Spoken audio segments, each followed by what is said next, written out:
Olha, Edu, primeiro dizer que foi um bom resultado, né? Diante da circunstância, tudo que aconteceu dentro do jogo. Primeiro tempo, jogo muito disputado, né? Muito truncado, principalmente ali no meio de campo. Poucas oportunidades para ambos os lados. Tentou uma vez ou outra aqui.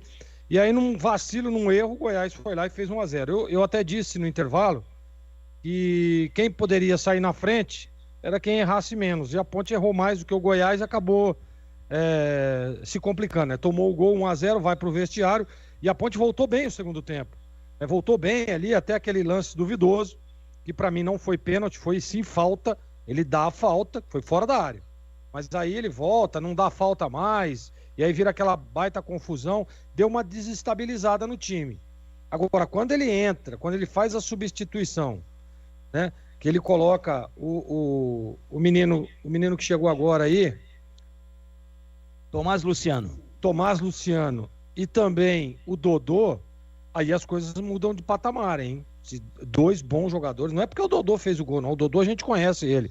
E esse Tomás Luciano é bom jogador. O Tigrão assinalou aí na hora e eu concordo 100%. Moleque bom, cabeça erguida, joga muito, hein? Joga muito.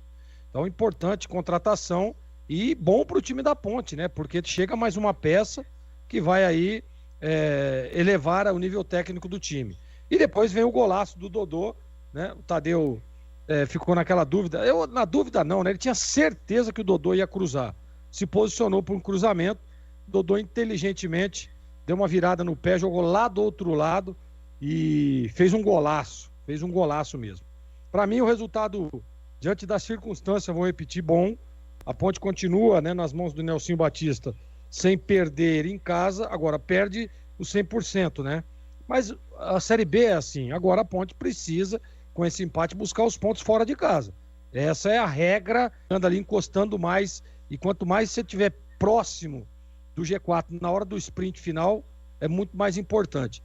Mas eu gostei da performance, em alguns momentos deixou a desejar na parte emocional, a Ponte sentiu um pouco apavorada, acelerando demais o jogo, errando muitos passes, mas isso faz parte, né? Tá jogando em casa, a Ponte é muito efetiva jogando no Majestoso, aí vem aquela responsabilidade, vem aquele peso, começa a acelerar, começa a errar, e a hora que pôs a tranquilidade no lugar, pôs os ânimos, empatou o jogo, a Ponte poderia inclusive ter virado.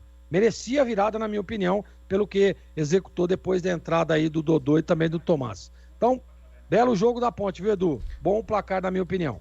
Muito bem, Cleber.